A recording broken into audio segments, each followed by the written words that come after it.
네, 세상의 모든 경제 이슈를 알려드리는 시간이죠. 경제 언박싱 시간입니다. 오늘은 부동산 경제 언박싱 리치고 김기원 대표 나와주셨습니다. 안녕하세요. 네, 안녕하세요. 자, 이창용 한국은행 총재가요, 지난주에 있었던 금통위에서 이런 발언을 했어요. 네. 부동산 시장이 연착륙할 가능성이 지난해보다 커졌다라고 이야기를 해서 네. 오늘 여기서부터 좀 시작을 해볼게요. 대표님께서는 이 발언 좀 어떻게 들으셨어요?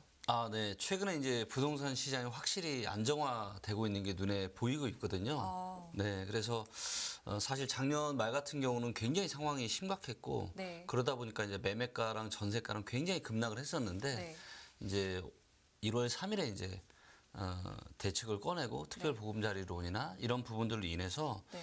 현재 상황만 놓고 보면 연착륙할 가능성이 상당히 많이 높아진 거는 맞지만 그렇다고 이대로 이제 부동산 시장의 하락이 끝나고 다시 또 대세 상승이 될 거냐, 그런 측면에서는 저는 이제 여러 가지 데이터를 봤을 때 상당히 부정적으로 좀 보고 있습니다.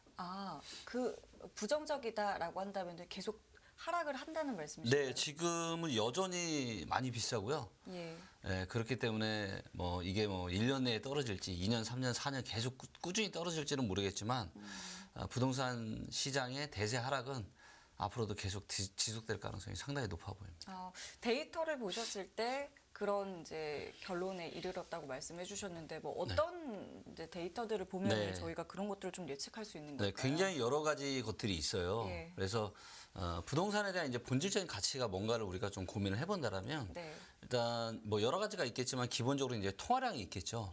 그래서 돈의 총량, 대한민국의 돈의 총량은 계속 늘어나거든요. 네. 그래서 이 돈의 총량이 오르는 속도만큼 부동산의 이제 전체 가치도 지속적으로 상승을 하는 게 맞겠죠. 그게 이제 우리가 보통 이제 그래서 부동산은 인플레이션을 해치한다, 이런 이야기들을 하는 거거든요. 그래서 이제 그거를 데이터로 만든 게 뭐냐면 요 이제 화면을 한번 보시면 네. 요 화면에서 이제 요 파란색 선이 대한민국의 이제 M2 통화량, 그래서 시중은 통화량이라고 하는 전체 통화량의 총량이고요. 네. 요 빨간색 선이 이제 대한민국 아파트 시가총액입니다. 그래서 이제 보시는 것처럼 통화량을 중심으로 아파트 시가총액이 더 높을 때도 있고 낮을 때도 있고 계속 이렇게 반복을 해요. 네. 그런데 요게 이제 지난 고점이 이제 2007년 초에 121%가 고점이었는데 이거를 이제 2020년 3월에 똑같은 수치를 기록을 했어요. 네. 근데 이때 하필이면 코로나가 터졌잖아요. 네. 그러면서 유동성이 풀리고 금리를 역사상 가장 낮은 0.5%까지 기준금리를 낮추면서 이제 투자 광풍이 불었던 거고, 거기에 이제 지난 정부가 임대차 3법까지 발의를 하면서 전세가가 급등을 하고 그러면서 또다시 매매가를 끌어올리다 보니까 보시는 것처럼 아파트 시가총액이 말도 못할 정도로, 그래서 대한민국의 전체 통화량보다 47% 많게 고평가가 됐던 거예요. 근데 이제 최근에 많이 하락을 했죠. 그 떨어지는 시점이 대략 지난해 말 정도로 지금 네, 보면 될까요? 2021년 10월 달에 고점을 찍었고요. 147%로. 네네. 그리고 이후로 계속 떨어져서 현재 얼마냐면 130%예요. 그렇군요. 네. 근데 요게 역사적인 평균, 요게 한 20년 정도의 데이터가 있는데 역사적인 평균이 얼마냐면 109%입니다. 109. 아직 네. 갈 길이 머네요. 아직 갈 길이 멀어요. 근데 때로는 보시면 한 십몇 년마다 한 번씩 보시면 통화량보다 아파트 시가총액이 더 낮을 때도 있습니다. 그렇기도 하군요. 2000년대 초반에도 그랬고요. 예. 2014, 15년에도 그랬어요. 네. 그 얘기는 무슨 얘기냐면 앞으로도 또다시 통화량 밑으로 아파트 시가총액이 떨어질 수 있다는 거거든요. 그렇다면 이게 100% 미만으로 떨어져야 돼요. 네. 그래서 이 데이터를 보면은 평균까지 떨어진다고 봤을 때는 앞으로도 15% 정도가 떨어져야 되고, 만약에 이제 지난 저점까지 떨어진다고 하면은 25% 정도 더 하락을 해야 됩니다. 최소 15%에서 최대 25% 뭐 그 이상까지도 갈 수가 있겠고요. 맞습니다. 그 시점 같은 것들은 근데 사실 그래프를 본다고 해서 저희가 예측하기는 좀 어렵잖아요. 네. 일단 흐름과 추이는 이제 그 정도로 예측을 하신다라는 네. 말씀이신 거고. 네. 조금 전에 그 1.3 대책 이야기 해주셨는데 이제 네. 발표된 지 100일이 지났어요. 네. 근데 지금까지의 어떤 정책 효과를 네. 어떻게 좀 평가를 해주시겠는지. 지금은 정책이 제대로 먹혔다. 먹혔다. 네, 그래서 예. 실제로 이제 반등하는 곳들이 꽤 많이 나오고 있습니다. 모든 지역이 다 그런 건 아니고요. 이게 대책의 효과가 좀 영향이 있었을까요? 네, 맞습니다. 그래서 실제로 이제 실거래가를 봐도 상승을 한 것들이 눈에 보이고 있고요. 그래서 이 부분은 실제 이제 서울의 실거래가 캔들 차트를 가지고 한번 말씀을 좀 드려보도록 하겠습니다. 네. 자, 여기 이제 보시면 이 화면이 이제 서울의 이제 실거래가를 가지고 이제 주식의 차트처럼 만든 화면인데요. 네. 이제 보시면 지난 12월, 1월 달에 저점을 찍고 보시면 이제 2월 달하고 3월 달에 이 실거래가가 확실히 이제 반등을 한 것을 눈에 우리가 확인을 할 수가 있겠죠. 네, 네. 그래서 그러다 보니까 이제 다시 지금 올라가는 거 아니냐 이런 이야기들이 또 많이 나오고 있고요. 자, 근데 지금 이제 여전히 거래량이 좀 작은데 그래서 우리가 이제 호가를 좀 많이 봐야 됩니다. 그래서 실제로 사람들이 부동산을 팔려고 내놓은 매물이 지금 가격이 오르냐 내리냐를 좀 확인을 하셔야 되는데요. 네. 요 근처에 지금 한번 보시면 잠시만요. 제가 한번 강남 쪽으로 한번 가볼게요. 예. 자, 이게 이제 보시면 이제 강남 쪽에 지금 보이고 있는데 어때요? 지금 신반포 10차 같은 경우는 지난 3개월 동안 호가가 지금 10% 올랐습니다. 아, 그 지금 옆에 쓰여져 있는 수치가 3개월간의 어떤 네, 효과를 맞습니다. 이제 그래서 조각해 놓은 거군요. 네네 최근 3개월 중에서 500세대 이상 아파트들 중에서 네. 호가가 지금 증감률 순위를 보여주는 거예요. 신반포 10차가 10%. 네, 그래서 반포 중 1단지는 8% 올랐고요. 네. 동아파트는 5% 올랐고요. 그래서 보시는 것처럼 오른 데가 굉장히 많죠. 예, 그리고 이제 특히나 이제 잠실 쪽으로 한번 가보면 이게 이제 지역마다 이제 지도를 바꾸면 이게 화면이 계속 바뀌어요. 랭킹이. 예. 근데 잠실 쪽으로 한번 가보면 네. 보시면 잠실 중 5단지는 어떻죠? 17.5%. 네, 3개월 사이에 거의 20% 가깝게 지금 호가가 상승을 했습니다. 레이크 팰리스 같은 경우도 지금 15% 가까이 올랐고요. 이러다 보니까 야, 이거 지금 다시 상승으로 가는 거 아니냐 이런 이야기들이 굉장히 많이 나오고 있죠. 근데 거래량이 막 많이 지금 증가하고 있는 건 아니잖아요. 네. 그러니까 기간은 3개월이긴 하지만 네. 그 호가가 지금 불려진 그러니까 거래량도 적고 네. 호가를 부른 그 뭐라고 할까요? 네. 수가 네네. 많지 매물에. 않으면 그러니까 네네. 몇 개 안 되는 매물 사이에서 나온 거라면 그게 좀 함정이 좀 있지는 않아요. 네, 맞습니다. 거기에 이제 좀 함정이 있고요. 그래서 현재 다시 그리고 이제 워낙 20년, 21년의 상승이 너무 뜨거웠다 보니까 네. 22년에 급락을 하긴 했지만 사람들 머릿속에는 여전히 뭐가 있냐면 야, 이러다 또 2020년, 21년처럼 날아가는 거 아니냐. 네네. 이런 어떤 불안 심리가 있다 보니까 네. 다시 이제 뭔가 지금 이런 분위기가 좀 형성이 되고 있는데 그리고 이제 거래량이 다시 늘었다 이런 얘기도 많잖아요. 자, 이거를 제가 팩트 체크를 한번 해보도록 예, 하겠습니다. 필요가 있을 것 같아요. 요게 이제 서울의 매매 아파트 거래량 데이터예요. 서울의 매매 이게 지금 매매가 된 거래. 그러니까 거래가 된? 월 거래량입니다. 예. 그래서 이제 보시면 지난 2006년부터 실거래가가 공개가 됐거든요. 예. 실거래가가 공개된 이후에 서울의 아파트 평균 매매 거래량이 몇 건이냐면 6,000건 정도 됩니다. 정확하게 5,973건이에요. 네. 그러니까 한 달에 이 정도는 거래가 된 건데 자, 지난달 2월 달에 거래량이 늘었다라고 하는데 그래봐야 2,500건이에요. 아, 그렇군요. 그러니까 뭐냐면 월 평균 거래량의 반도 안 되는 거예요, 지금. 반의 반도 안 될 것 같은데. 네. 그렇죠? 그래서 지금 거래가 거의 없습니다. 여전히 역사적으로 봤을 때 거래량이 너무 낮은 상황이고요. 네. 자, 제가 생각하는 진짜 서울이 진짜 반등이 와서 이거 분위기가 완전 바뀐다라는 걸 우리가 거래량으로 예측을 할 수가 있는데 자, 보시면 부동산 시장이 이때 대세 하락을 할 때는 출렁출렁하면서 이렇게 거래량이 줄어요.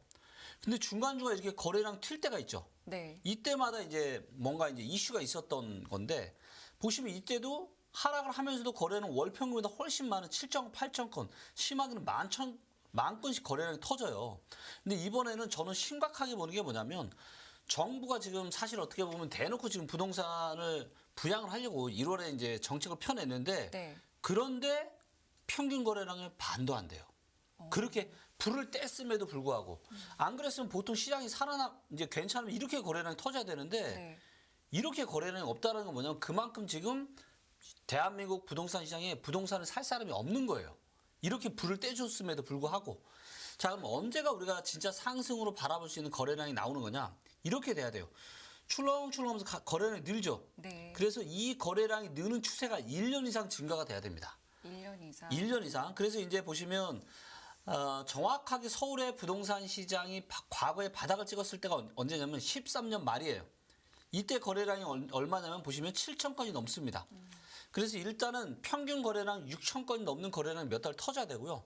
그러면서 1년 이상 추세적으로 이렇게 거래량이 계속 늘어나야 돼요. 그래서 7천 건, 8천 건 이상의 거래가 터져야, 즉 월 평균보다 많은 사람들이 야 이제는 바닥이다라고 판단하고 부동산을 매수해서 거래량이 늘어나야 시장이 다시 선다라는 거죠. 그래서 이 정도의 소수의 거래량 가지고 지금 조금 오르고 그러다 보니까 지금 호가 집주인들 마음이 다시 또 들떠가지고 호가가 올라가는 거는 이거는 전혀 사실은 의미가 없다라는 거죠. 그렇네요. 네, 이게 잘 들여다보고 말씀하신 것처럼 각각의 데이터가 이제 말해주는 것들을 저희가 잘 해석을 해볼 필요가 있겠는데 네.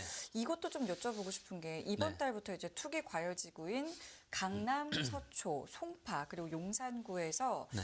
아파트를 분양할 때 그러니까 중소형 면적, 그러니까 전용 85제곱미터 이하에도 추첨제가 네. 이제 도입이 되면서 네. 기대하시는 분들이 좀 계실 것 같기는 해요. 네, 근데 유의해야 될 점들 그리고 네. 또 앞으로 이것들이 또 어떻게 시장에 또 영향을 미칠까 저희가 이 얘기를 좀 해봐야 될 것 같거든요. 네.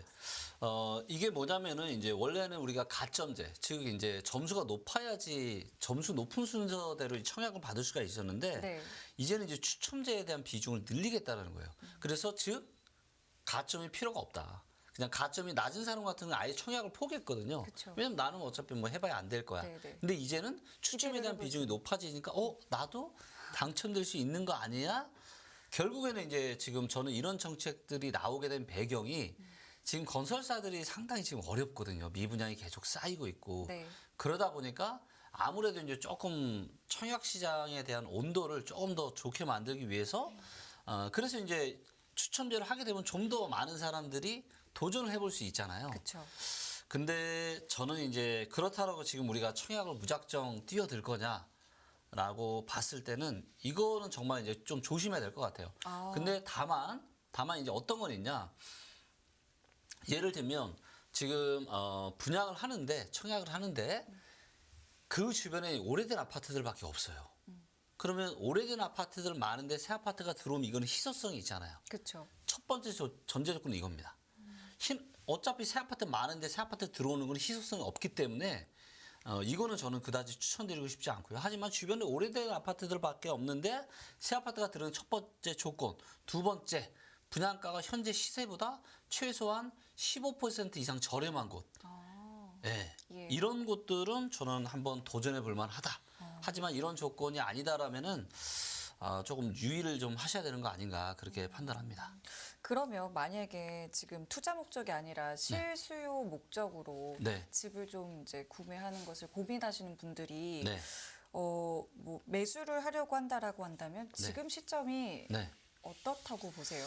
지금 시점이 적절한 시점이 아니죠. 지금은 여전히 역사적으로 봤을 때 지금은 한 배꼽에서 한 가슴 사이 정도 되거든요. 물론 지역마다 다른데 네. 여전히 지금은 허리 이상이에요. 높다. 네, 굉장히 거품이 많이 껴 있습니다. 이게 아까 통화량으로도 말씀드렸지만 사람들의 소득 대비해서도 서울 기준으로 지금이 얼마냐면 거의 24배예요. 즉 24년 동안 소득을 한 푼도 안 모으고 모아야 집을 살 수 있어요. 근데 이게 저점이 얼마냐면 13배가 안 돼요.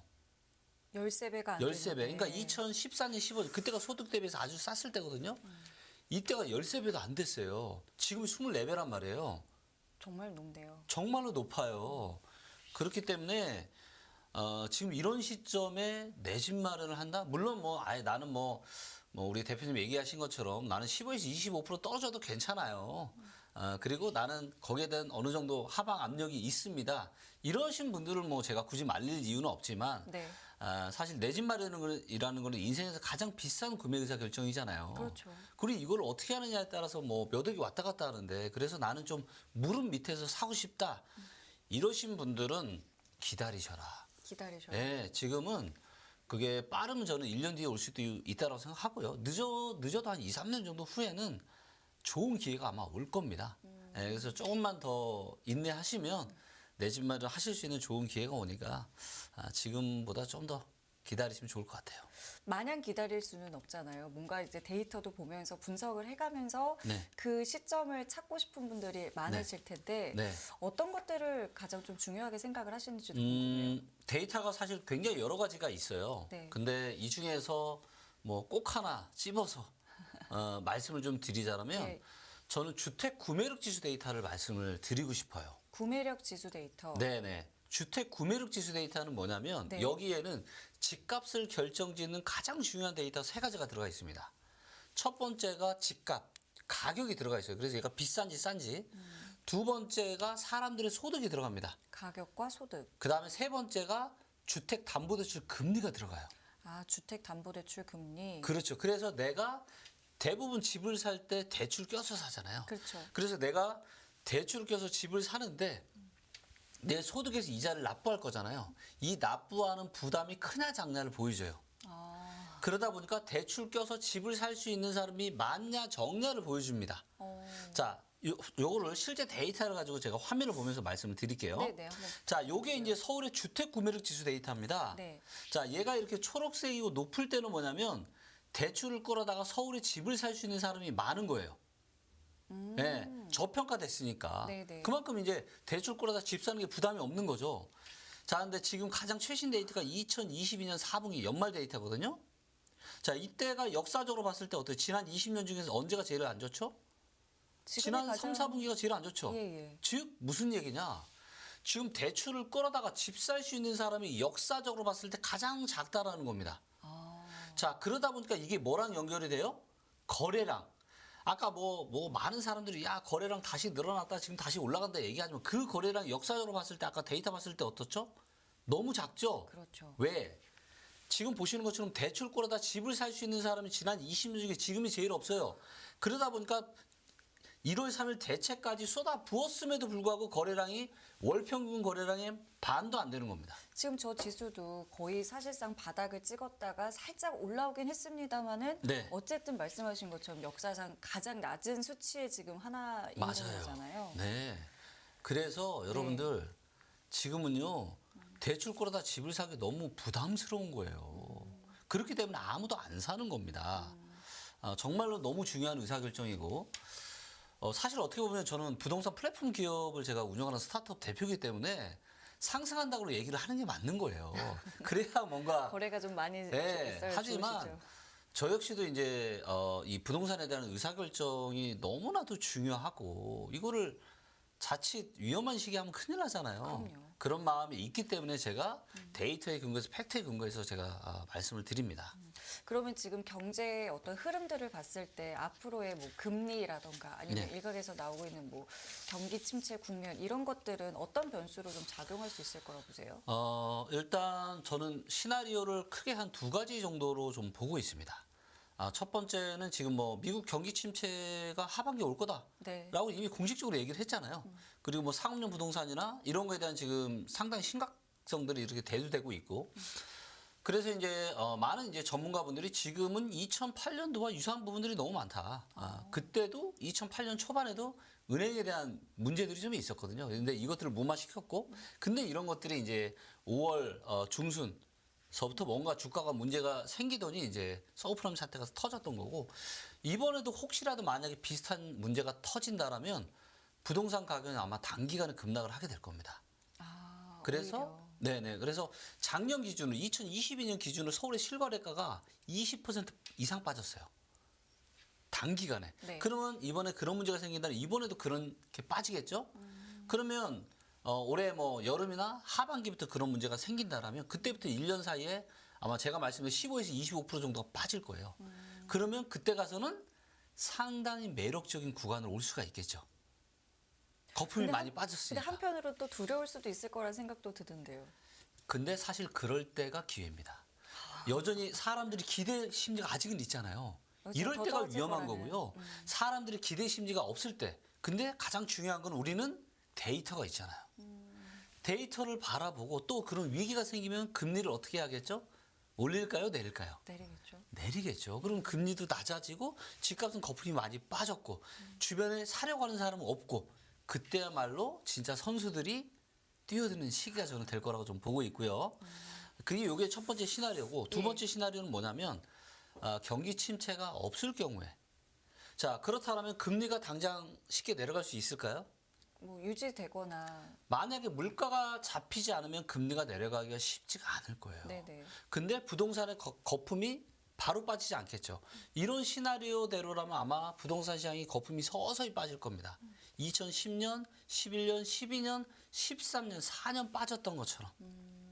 그래서 만약에 두 번째 시나리오대로라면은 저는 바닥은 한 2015, 16년 정도는 돼야 우리가 논해볼 수 있지 않을까. 좀 길게 봐야 되겠군요. 좀 더 길게 봐야죠. 그래서 시나리오는 딱 두 가지 정도라고 보시고요. 그래서 경기 침체가 있을 거냐 없을 거냐 이거에 따라서 좀 더 바닥이 빨리 올 수도 있고 늦게 올 수도 있다. 이렇게 정리해 볼 수 있겠습니다. 알겠습니다. 뭐 정말 그때그때마다 중요한 판단을 해야 되는 이제 부동산인데 오늘 네. 또 좋은 말씀 해주셔서 감사하고요. 저희 다음에 또 나와서 이야기 좀 들려주시면 되겠습니다. 오늘 김기원 대표님은 여기서 인사드릴게요. 고맙습니다. 네, 감사합니다. 네. 네, 깊이가 다른 경제뉴스 연합뉴스 경제TV 경제 언박싱 오늘은 여기서 인사드리겠습니다. 시청해주신 여러분 감사드리고요. 저는 내일 이 시간에 다시 찾아뵙겠습니다. 지금까지 진행의 성유미였습니다. 고맙습니다.